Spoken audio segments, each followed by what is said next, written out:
అందరికీ నమస్కారం. సాహితీ కౌముది ఛానల్‌కి స్వాగతం. అపారే కావ్య సంసారే కవిరేవ ప్రజాపతిః అని అంటారు. అపారమైన కావ్య జగత్తునందు కవియే బ్రహ్మ అని దీనర్థం. బ్రహ్మ ఏమి చేస్తాడు? సృష్టిని చేస్తాడు. మరి ఇక్కడ కవి ఏమి చేస్తాడు? దేనిని సృష్టిస్తాడు అనంటే కావ్యాలను సృష్టిస్తాడు, మంచి సాహిత్యాన్ని సృష్టిస్తాడు. ఇలా ఒక కవి తాను ఎంచుకున్నటువంటి కావ్యాన్ని రమణీయంగా పాఠకులకు అందించడం కోసం అక్కడక్కడ కల్పనలను, అలాగే చమత్కారమైన సంభాషణలను జోడిస్తూ తన కావ్యాన్ని సుందరంగా తీర్చిదిద్దుతాడు. ఈరోజు మనం చెప్పుకునే అంశం కూడా కవి చేసినటువంటి ఒక అద్భుతమైన కల్పన, ఒక చమత్కార సంభాషణ. దీనిని మనకు అందించిన వారు కూచిమంచి తిమ్మకవి. ఈరోజు మనం చెప్పుకునే పద్యాలు శివలీలా విలాసము అనే ప్రబంధం నుండి స్వీకరింపబడినవి. ఈ సంభాషణ శివపార్వతులకు మధ్య జరిగిన సంభాషణ. పార్వతీదేవి శివుణ్ణి కైలాసంలోకి అడుగు పెట్టనివ్వటం లేదు. ఎందుకు కైలాసంలోకి శివుణ్ణి రానివ్వటం లేదు పార్వతి అనే విషయాన్ని మనం తెలుసుకునే ముందు, మీరు గనుక సాహితీ కౌముది ఛానల్‌ని మొదటిసారి చూస్తూ ఉన్నట్లయితే తప్పకుండా ఛానల్‌ని సబ్స్క్రైబ్ చేసుకోండి. వీడియోని పూర్తిగా చూడండి. నచ్చితే లైక్ చేయడం మర్చిపోకండి.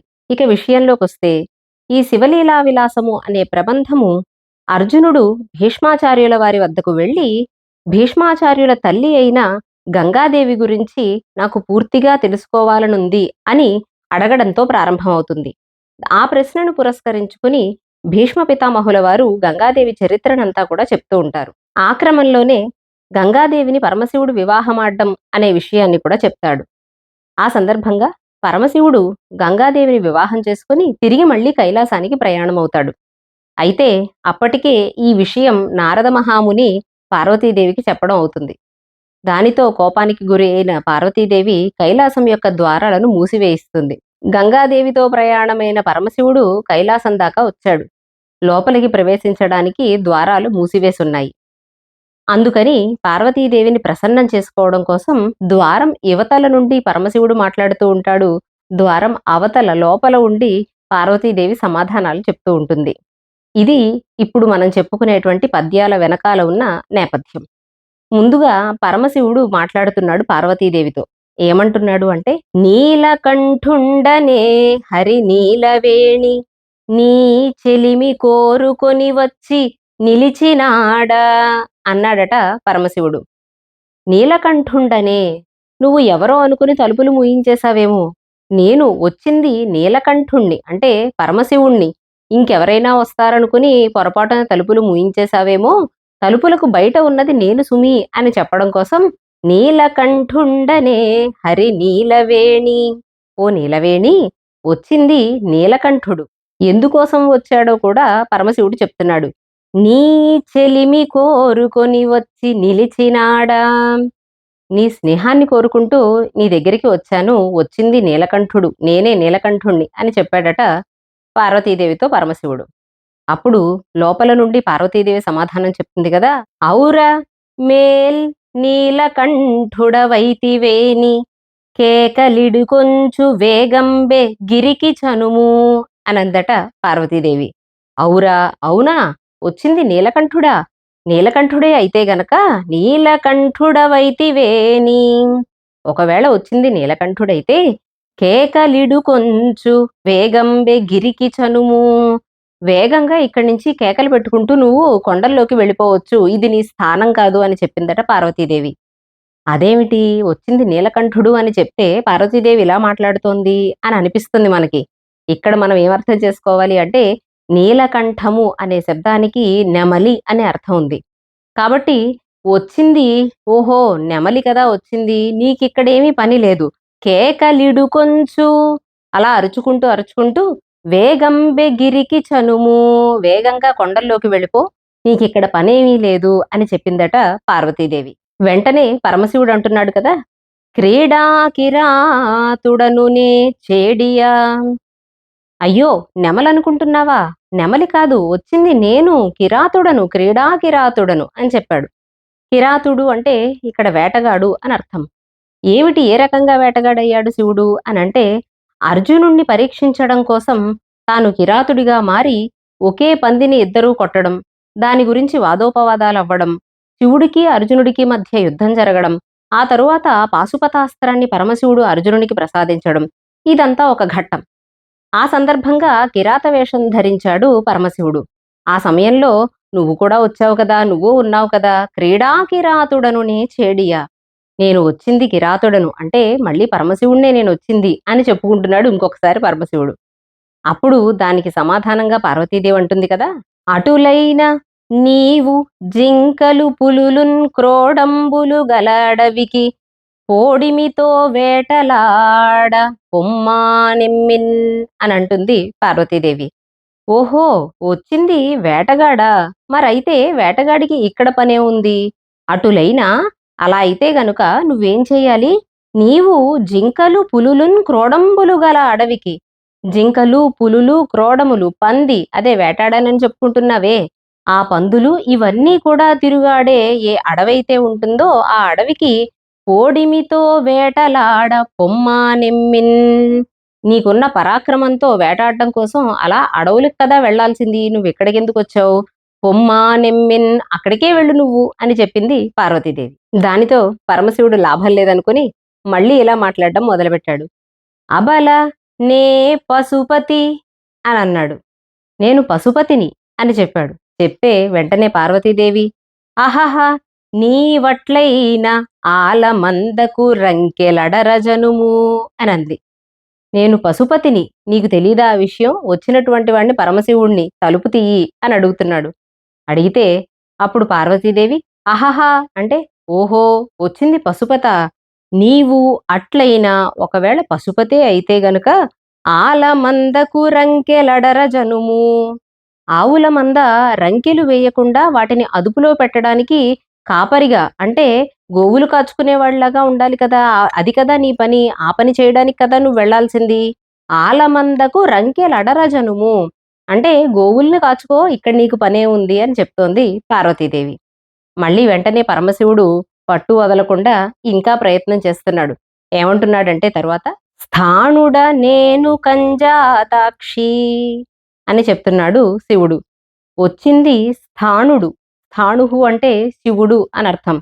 వచ్చింది శివుడు, వచ్చింది నెమలి కాదు, వచ్చింది వేటగాడు కాదు, వచ్చింది గోవులు కాచుకునేవాడు కాదు, వచ్చినది శివుడను అని మరొకమారు చెప్పాడు పరమశివుడు.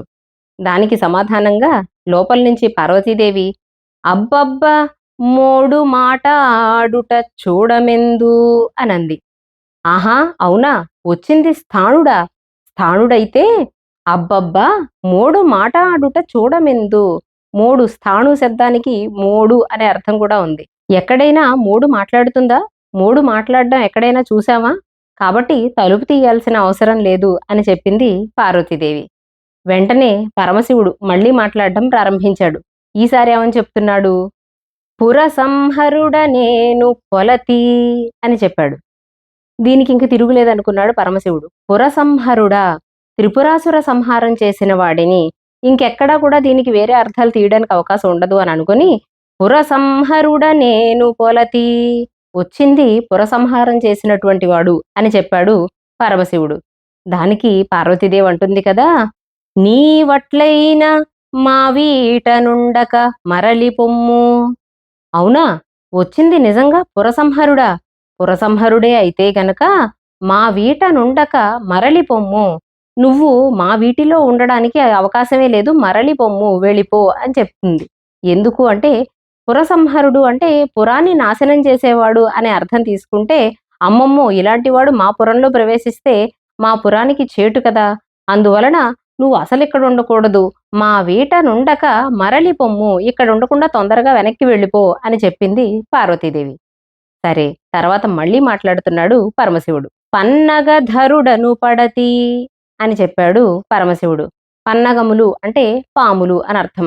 పన్నగధరుడను పాములను ధరించేటువంటి వాడిని, వచ్చింది పరమశివుడు అని మరొక ప్రయత్నం చేశాడు శివుడు. చెప్తే అప్పుడు పార్వతీదేవి అంటుంది కదా, నీవట్లైన పడిగలెత్తిచునూళ్ళబడి తిరుగుము. ఓహో, వచ్చింది పాముల్ని ధరించేవాడా? అలా అయితే నువ్వు పాములను ఆడించుకుంటూ ఊరూరు తిరగాలి కదా, ఊళ్ళబడి తిరుగుము. ఎందుకు ఇక్కడికెందుకు వచ్చావు? ఊరూరా తిరిగితే నీకు కాస్త నీ జీవనోపాధికి కావాల్సిన పదార్థాలైనా దొరుకుతాయి కదా! కాబట్టి పాములను ఆడించుకుంటూ అటు ఇటు తిరగాలి గాని ఇక్కడికెందుకొచ్చావు? నీకిక్కడేమిటి పని? అని అంటోంది పార్వతీదేవి. మళ్ళీ పరమశివుడు ఓపికగా, సహనంగా చెప్తున్నాడు. ఏమంటున్నాడంటే, భూతనాథుడ నేను పూబోడి అని తనకున్న మరొక పేరు చెప్తున్నాడు. భూతనాథుడా! నేను సమస్త భూతములకు అంటే సమస్త ప్రాణులకు కూడా నాథుడను. భూతనాథుడ నేను పూబోడి అనంటే అప్పుడు పార్వతీదేవి అంటుంది కదా! అట్టులేని అలప్రేత భూములకేగుమిపుడే అనంటుంది. ఓహో! వచ్చింది భూతనాథుడా! అయితే భూతనాథుడికి ఇక్కడ పని ఏముంటుంది? భూతములకు నాథుడు. అంటే ప్రేతాలు ఉండేటువంటి ఈ ప్రదేశం ఏదైతే శ్మశానం ఉందో, ఆ శ్మశానంలో కదా నువ్వు ఉండాలి. కాబట్టి అలా ప్రేత భూములకేగుమిపుడే ఇప్పుడే నువ్వు తక్షణమే అక్కడికి వెళ్ళు. నీకిక్కడ స్థానం లేదు. నీకు లోపలికి ప్రవేశం లేదు అని చెప్తోంది పార్వతీదేవి. ఆ తరువాత మళ్ళీ పరమశివుడు అంటున్నాడు. కుటిల కుంతల నే మహానటుడా అని చెప్పాడు పరమశివుడు. కుటిల కుంతల నే మహానటుడా వచ్చిందెవరనుకుంటున్నావు? నేను నటరాజస్వామిని కదా అని చెప్తున్నాడు. మహానటుడైన వాణ్ణి నేను. అలాంటి నన్ను లోపలికి రానివ్వటం లేదు నువ్వు అని చెప్తున్నాడు పరమశివుడు. అంటే అప్పుడు పార్వతీదేవి అంటుంది కదా, అట్టులైన ప్రభువుల కడకేగి ఆడుమెలమి అని అంటోంది. ఓహో! వచ్చింది మహానటుల, గొప్ప నర్తకుల. అలా అయితే ఇక్కడ పనే ఉంటుంది. ప్రభువుల కడకేగి రాజుల దగ్గరికి వెళ్ళి ఆడుమెలమి అక్కడ కదా మీరు ఆడాలి. మీ తైతక్కలన్నీ అక్కడ కదా చూపించాలి. ఇక్కడ మీకు పని లేదు కదా! ఇక్కడ మీకు స్థానం లేదు కదా! ఇక్కడ మీకు ప్రవేశం లేదు కదా! అని చెప్తోంది పార్వతీదేవి. ఇలా ఎన్నో రకాలుగా పరమశివుడు పార్వతీదేవిని శాంతింపచేయడం కోసం ప్రయత్నం చేస్తాడు. ఆఖరికి ఇంకా పరమశివుడు ఇలా మాట్లాడగా ఒకానొక సమయానికి పార్వతీదేవికి పాపం కరుణ కలిగి, జాలి కలిగి ద్వారాలను తెరుస్తుంది. పరమశివుడిని లోపలికి రానిస్తుందన్నమాట. ఇది కూచిమంచి తిమ్మకవి అందించిన ఒక అందమైన కల్పన, శివపార్వతులకు మధ్య జరిగిన ఒక చమత్కార సంభాషణ. కావ్యం రమణీయంగా తీర్చిదిద్దబడ్డం కోసం ఇలాంటి కల్పనలు, ఇలాంటి చమత్కారాలను జోడించడం కవుల వంతు. వాటిని విని, తెలుసుకుని, ఆనందించి, ఆస్వాదించడం మన వంతు. ఈ వీడియో గనక మీకు నచ్చితే తప్పకుండా లైక్ చేయండి. సాహితీ కౌముది ఛానల్ని సబ్స్క్రైబ్ చేసుకోండి. మరిన్ని సాహిత్యాంశాలతో మీ ముందుకు రావడానికి ప్రోత్సాహాన్ని అందించండి.